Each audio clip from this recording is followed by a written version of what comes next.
Welcome students. Class 10th की biology के बारे में बात करेंगे। पहला जो यूनिट है आपका दैट्स लाइफ प्रोसेसेस, वो हमने डिस्कस किया हुआ है। अब दूसरे यूनिट पे आते हैं, that is the control and coordination.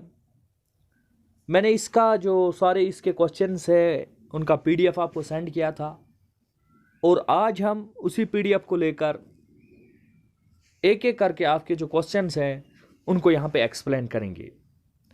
तो जैसा आप देख भी रहे हैं कि ये जो है ये यहाँ पे आपकी स्क्रीन पर ये जो क्वेश्चंस हैं, तो इन्हीं क्वेश्चंस को लेकर हम डिस्कशन करेंगे कि क्वेश्चन क्या है और इसका सॉल्यूशन जो है वो सॉल्यूशन किस तरीके से इसका दिया गया है और उसको हम एक्सप्लेन करेंगे।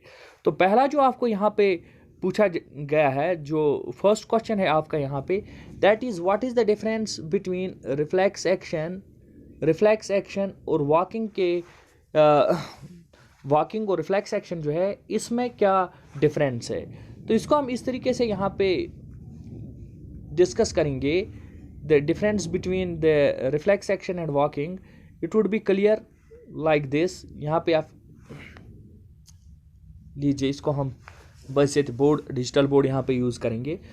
तो आप आइए सीधे, what is the difference between reflex action and walking. सबसे पहले जो आपका प्रोसेस है जो जिसे आप एवियर हैं, दैट इज़ वॉकिंग। वॉकिंग का मतलब हुआ कि हम जो चलते हैं, फॉर एग्जांपल यहाँ पे मैंने एक ऑर्गेनिज्म की मैंने एक ह्यूमन बॉडी की यहाँ पे एक डायग्राम बनाई। मान लीजिए ये डायग्राम है, यहाँ पे ह्यूमन बॉडी है यहाँ पे। और आप जानते हैं कि वॉकिंग क्या है आपको पता है वॉकिंग क्या है, कि हम चलते कैसे हैं। देखिए हाउ वी वॉक। देखिए आपको सभी लोगों को पता है कि हम चलते कैसे हैं, लेकिन हम नर्वस सिस्टम का इसमें क्या रोल है हम उसको देखेंगे। यहाँ पे ये जो है, यहाँ पे आपके यहाँ है brain. So this is the brain, this is brain. Now from the brain the signals are sent to the legs and to the feet, and then we start walking। फिर हम शुरू करने जा रहे हैं क्या, वॉकिंग। सो ये जो एक्ट है this is directly under our conscious will. ये हमारे कॉन्शियस विल के अंडर है। This very act is under our conscious will. ये जो हम एक्ट करते हैं ये हम सोच समझ के एक्ट करते हैं, और इन जैसे एक्ट जो है इनको हम कहते हैं, we call these very acts as voluntary acts। So this is a voluntary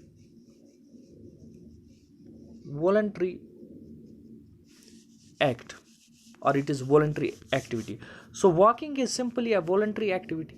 walking जो आपकी है वो सिंपल एक voluntary activity है, that is under our conscious will। ये हमारे चाहत के मुताबिक होती है, that's under our conscious will। हम जब चाहे तब चल सकते हैं और जब हम चाहे हम रुक सकते हैं। तो ये अंडर आवर कॉन्शियस विल है। This is walking. Now the second thing is, यहाँ पे फिर एक बार आप आइए, यहाँ पे आप रिफ्लेक्स एक्शन के बारे में बात करेंगे। देखिए रिफ्लेक्स एक्शन आपको किस तरीके से समझ में आएगा कि रिफ्लेक्स एक्शन क्या है। फिर यहाँ पे इस बोर्ड का सहारा हम लेंगे। Now we will begin discussion about the reflex action. Now what is basically reflex action. Reflex action होता क्या है और किस तरीके से होता है। देखिए यहाँ पे मैं बताता हूँ आपको, ये स्पाइनल कॉर्ड है, दिस इज स्पाइनल कॉर्ड। अब देखिए स्पाइनल कॉर्ड का क्या रोल होता है। स्पाइनल कॉर्ड का एक अहम रोल होता है इन रिफ्लेक्स एक्शन। अब हम सबसे पहले देखेंगे कि रिफ्लेक्स एक्शन क्या है, what is basically reflex action. देखिए रिफ्लेक्स एक्शन में क्या होता है, हमारी बॉडी में कुछ रिएक्शंस होती हैं जो बहुत ही रैपिड और बहुत ही फास्ट होती हैं। अब इसमें इतना टाइम नहीं है कि इस वाली इंफॉर्मेशन को हम ब्रेन में सेंड करेंगे, वहाँ पे ये फिर प्रोसेस होगी, फिर वहाँ से रेस्पॉन्स आएगा। जैसे मान लीजिए कि आप में से किसी ने एक गर्म बर्तन को हाथ लगाया, या आपके हाथ को किसी ने नीडल से प्रिक किया। अगर ये मैसेज, अगर ये इम्पल्स, नर्व इम्पल्स ब्रेन पे चली जाती, और जब ये ब्रेन पे चली जाती और वहाँ से फिर ये प्रोसेस होके आएगी, तो इसमें बहुत ज़्यादा टाइम लगेगा। That is why we have shifted towards the what we call as this spinal cord. इसी वजह से हमने शिफ्ट किया है यहाँ पे, कहाँ पर, स्पाइनल कॉर्ड पर शिफ्ट किया है। अब स्पाइनल कॉर्ड पर शिफ्ट करके आपको क्या समझ में आ रहा है, देखिए यहाँ पे क्या हो रहा है, यहाँ पे मान लीजिए ये आपका हाथ है, अब इस हाथ को किसी ने नीडल से प्रिक किया इस तरीके से, तो यहाँ से जो है इम्पल्स जाएगी, ये जाएगी through a neuron which we call है सेंसरी न्यूरॉन। अब ये सेंसरी न्यूरॉन के जरिए इम्पल्स एक चली जाएगी और यहाँ चली जाएगी कहाँ पे, स्पाइनल कॉर्ड पे। स्पाइनल कॉर्ड में यहाँ पे होती है न्यूरॉन जिनको आप कहते हैं मॉड्यूलेटर न्यूरॉन्स। अब ये इसको प्रोसेस जल्दी जल्दी करते हैं और ये वापस मैसेज देती हैं through a neuron which we call as motor neuron. और ये मोटर न्यूरॉन चली जाती है कहाँ पे, ये चली जाती है इफेक्टर ऑर्गन से। इफेक्टर ऑर्गन यहाँ पर हुआ आपका हाथ, तो आपके हाथ के जो मसल्स हैं, जो ही ये मैसेज यहाँ स्पाइनल कॉर्ड में चली गई तो जल्दी से वहाँ से रेस्पॉन्स है और हमने अपने हाथ को हटा दिया। या आप मान लीजिए कभी कभार आपको करंट लग जाता है तो आप अपना हाथ जल्दी से हटा लेते हैं, तो ये स्पाइनल कॉर्ड के अंडर है। इसमें हमें इतना टाइम नहीं है कि ये इम्पल्स ब्रेन पे चली जाती, वहाँ पे प्रोसेस होके आ जाती। तो इसको हमने रेगुलेट करने के लिए सिंपली स्पाइनल कॉर्ड का यहाँ पे सहारा लिया है। तो ये जो रेस्पॉन्स है it is not under our conscious will, ये जो रेस्पॉन्स है ये हमारे कॉन्शियस विल के अंडर नहीं है। फिर एक बार मैं यहाँ पे आपको ड्रा करके दिखा देता हूँ कि ये जो रेस्पॉन्स है it is not under our conscious will. ये मान लीजिए स्पाइनल कॉर्ड है, ये यहाँ से सेंसरी न्यूरॉन आ गई, यहाँ से ये मोटर न्यूरॉन आ गई। सो this is sensory neuron, sensory neuron है, और दिस इज मोटर न्यूरॉन, ये है मोटर न्यूरॉन।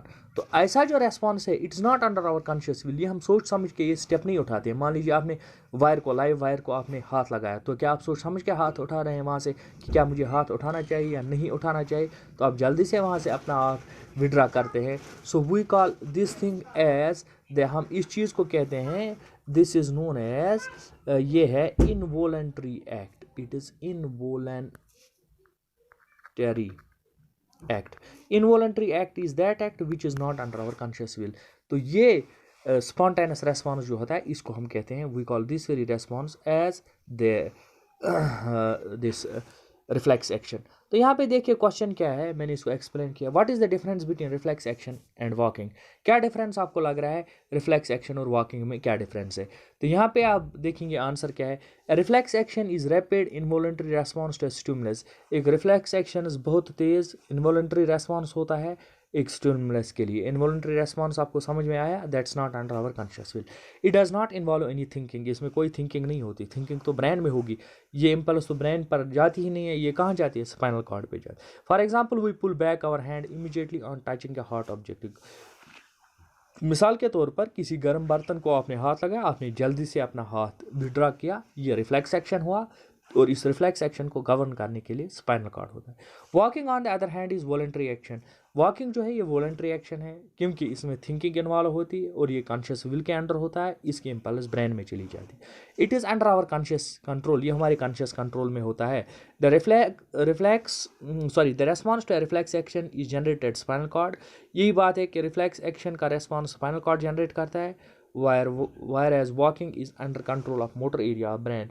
और जो वॉकिंग है हमारे ब्रेन में एक एरिया होता है जिसको हम कहते हैं मोटर एरिया, ये उसी के कंट्रोल में होता है और ये थिंकिंग इन्वॉल्व कर देता है। इसके बाद है दूसरा question, what happens at synapsis between two neurons.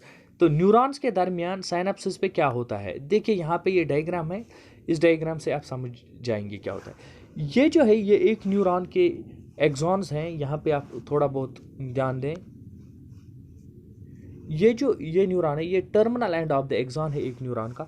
यहाँ पे बनते हैं कुछ केमिकल्स जो यहाँ पे, इनको हम कहते हैं न्यूरोट्रांसमीटर्स, और यही न्यूरोट्रांसमीटर्स यहाँ से रिलीज होके दूसरे एक न्यूरॉन के डेंड्राइट्स पे जाते हैं। इस तरीके से नर्व इम्पल्स एक न्यूरॉन से दूसरे न्यूरॉन तक शिफ्ट हो जाएगी। तो इसको एक्सप्लेन करने के लिए यहाँ पे डिजिटल बोर्ड का सहारा लेंगे हम। So you will see this like here. तो यहाँ पे मैं सिंपली आपको बता दूं कि एक छोटा सा एक डायग्राम हम ड्रा करेंगे न्यूरॉन का। So this is the cyton, ये साइटॉन पोर्शन है, and this is the axon, और यहाँ पे इसके ये होते हैं टर्मिनल एंड्स, और जिनको आप टर्मिनल आर्बोराइजेशंस भी कहते हैं, टर्मिनल एंड्स और टर्मिनल आर्बोराइजेशंस। और यहाँ पे शुरू हो जाता है एक और न्यूरॉन, ये एक और न्यूरॉन यहाँ पे शुरू हुआ। तो आप देखिए यहाँ पे क्या होगा, यहाँ पे अब इस वाले पोर्शन और इस वाले पोर्शन को हम देखेंगे कि यहाँ पे क्या होता है। ये एक्सॉन का टर्मिनल एंड है और यहाँ पे बनेंगे कुछ केमिकल्स इस तरीके से, जिन केमिकल्स को आप कहते हैं न्यूरोट्रांसमीटर्स। अब आइए इसको फिर एक बार यहाँ पे हम डिस्कस करेंगे। देखिए न्यूरोट्रांसमीटर जो है इनका क्या काम है। यहाँ पे अब हम सिर्फ लेंगे एक्सॉन का एंड है और ये लेंगे हम ये यहाँ पे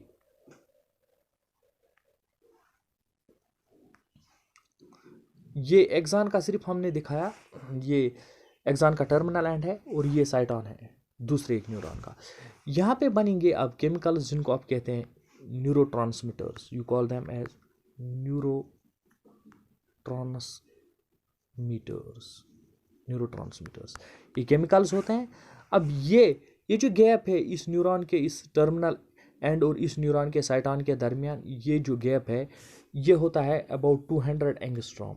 ये गैप होता है अबाउट 200 एंगस्ट्रॉम और इस गैप को आप कहते हैं, we call this gap as the synapsis.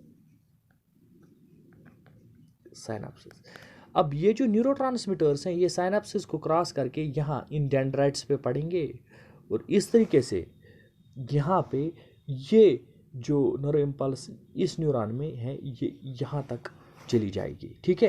लेकिन यहाँ पे आपको याद रखना है कि इस न्यूरॉन से इस न्यूरॉन तक इस इंफॉर्मेशन को, इस न्यूरो इम्पल्स को क्रॉस करने के लिए यहाँ के इस न्यूरॉन के एक्सॉन्स के टर्मिनल एंड से इस न्यूरॉन के डेंड्राइट्स तक इसको क्रॉस करने के लिए एक केमिकल का सहारा चाहिए, एक एंजाइम का सहारा चाहिए, जिस एंजाइम को हम कहते हैं एसिटाइल कोलिनेस्ट्रेस। उस वाले एंजाइम को हम कहते हैं, we call that very enzyme as that very enzyme is known as the acetyl cholinesterase।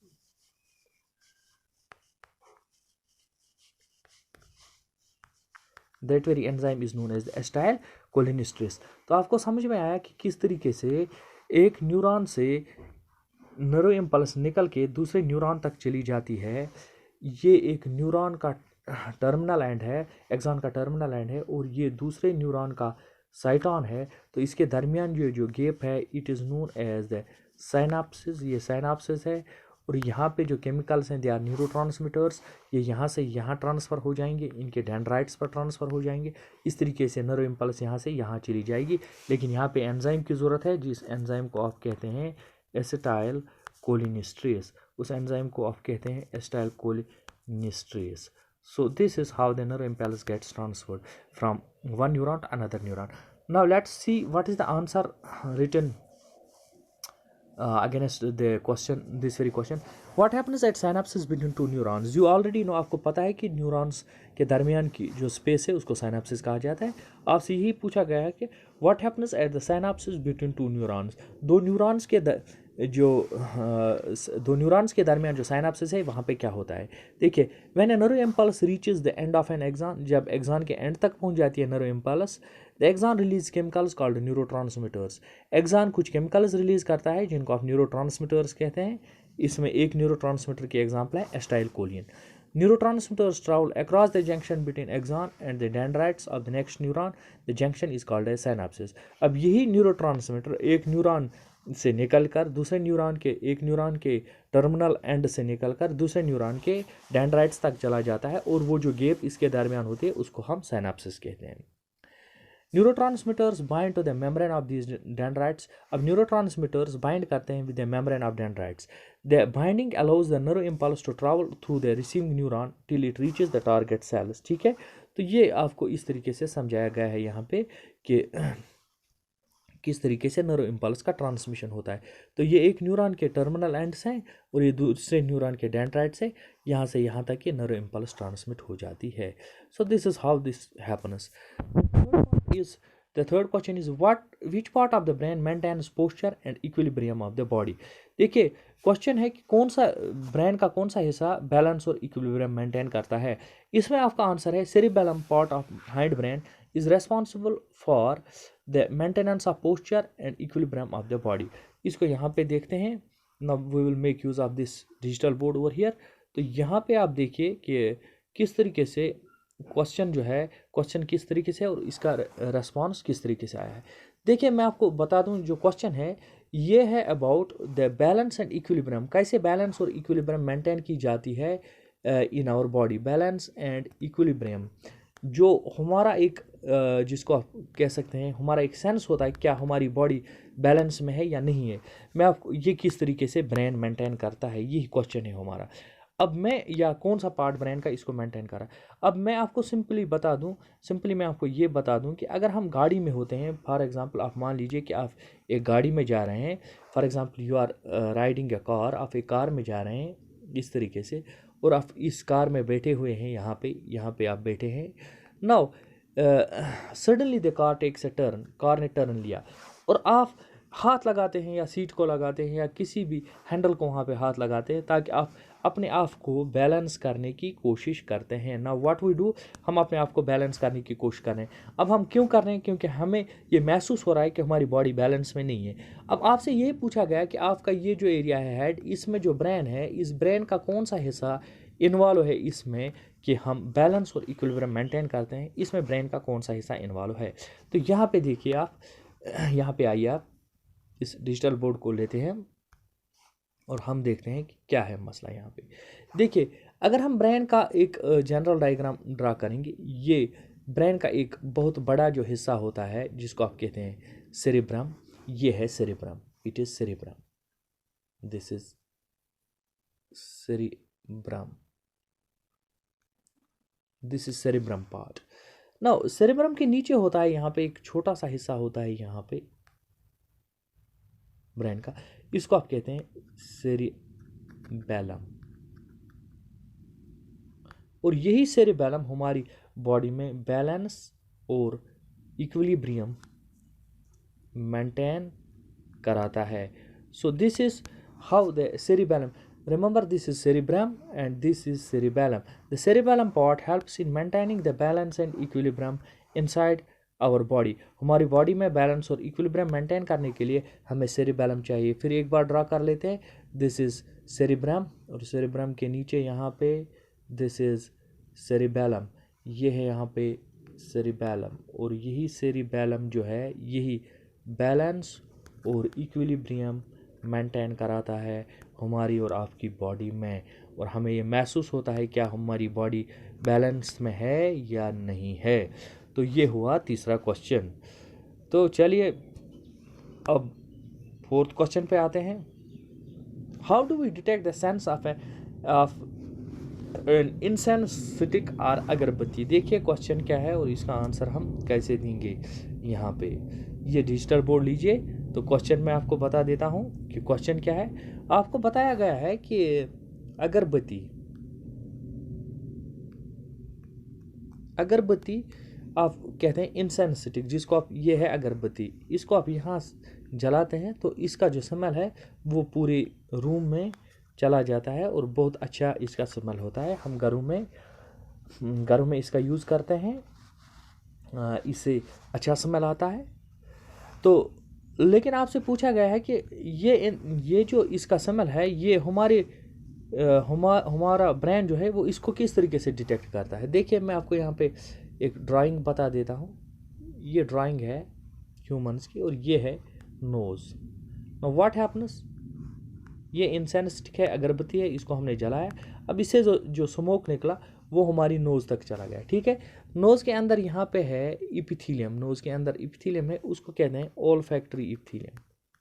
Olfactory, nose के अंदर का इपिथीलियम कहलाता है ओल्फैक्टरी इपिथीलियम। अब देखिए ओल्फैक्टरी इपिथीलियम में क्या हुआ, ये स्मोक यहाँ पे निकल के नोज़ के अंदर गया और ओल्फैक्टरी इपिथीलियम को स्ट्राइक किया। Now what will happen over here, एक नर इम्पल्स जनरेट होगी यहाँ पे ओल्फैक्टरी इपिथीलियम से और वो जाएगी ब्रेन में, और ब्रेन इसको एनालाइज करेगा कि ये क्या है। वहाँ पे इसको ये स्मेलिंग एरिया जो हमारे ब्रेन का है वो इसको महसूस करेगा कि ये स्मेल है और ये इंसेंसिटिव की स्मेल है। तो यहाँ पे फिर आप लीजिए इस तरीके से आप लीजिए। यहाँ पे मैं एक छोटा सा फिर एक बार डायग्राम बना लेता हूँ। ये नोज़ है, अब ये इसमें ओल्फैक्टरी इपिथीलियम है, ये यहाँ पे आपकी इंसेंसिटिव है, यहाँ से स्मोक निकल के आपके इसमें चला गया, ओल्फैक्टरी इप्थिलियम में चला गया, फिर वहाँ पे एक नर्व इम्पल्स जनरेट हुई और वो चली गई आपके ब्रेन में। ठीक है, ब्रेन ने जो है, ब्रेन ने इसको एनालाइज किया। ब्रेन में एक एरिया है जिसको आप कहते हैं स्मेलिंग एरिया। अब स्मेलिंग एरिया ने इसको एनालाइज किया और इंटरप्रेट किया। तो यही आपका क्वेश्चन है। तो यहाँ पे आपका क्वेश्चन है, how we detect the smell of an incense stick और अगरबत्ती। हम कैसे पहचानते हैं स्मेल इंसेंस स्टिक का और अगरबत्ती का। इसमें आपका आंसर है, forebrain is the thinking part of the brain. Brain का जो पहला हिस्सा होता है उसको कहते हैं फोर ब्रेन, ये thinking part of the brain होता है। It has separate areas that are specialised for hearing, smell, sight, taste, touch. इसमें बहुत सारे एरिया होते हैं जो सुनने के लिए होते हैं, सूंघने के लिए होते हैं, देखने के लिए होते हैं, टेस्ट के लिए होते हैं, टच के लिए होते हैं। When the smell of an incense stick reaches a, जब अगरबत्ती की जो स्मेल है वो पहुंच जाती है हमारी नोज़ के अंदर, olfactory receptors present in the nose detected. जो हमारे नोज़ में ऑल्फैक्टरी रिसेप्टर्स होते हैं ये इसको डिटेक्ट करते हैं। The forebrain interprets it, हमारा फोर ब्रेन इसको इंटरप्रेट करता है by putting it together with the information received from other receptors and with the information already stored in the brain as memory. तो ये चला जाता है फिर ब्रेन में, और ब्रेन में जो स्मेलिंग एरिया है वो इसको डिटेक्ट करता है। So this is how we evaluated the first four questions of the this control and coordination। हमने किस तरीके से कंट्रोल एंड कोऑर्डिनेशन के पहले 4 क्वेश्चंस एवेलुएट किए, और इनको आप देख लीजिए और अच्छे तरीके से इनको अंडरस्टैंड कीजिए। ये नोट्स भी हैं आपके, और इसके बाद मैंने इसकी एक्सप्लेनेशन भी दी। तो नेक्स्ट वाले लेक्चर में हम this from question 5th start करेंगे।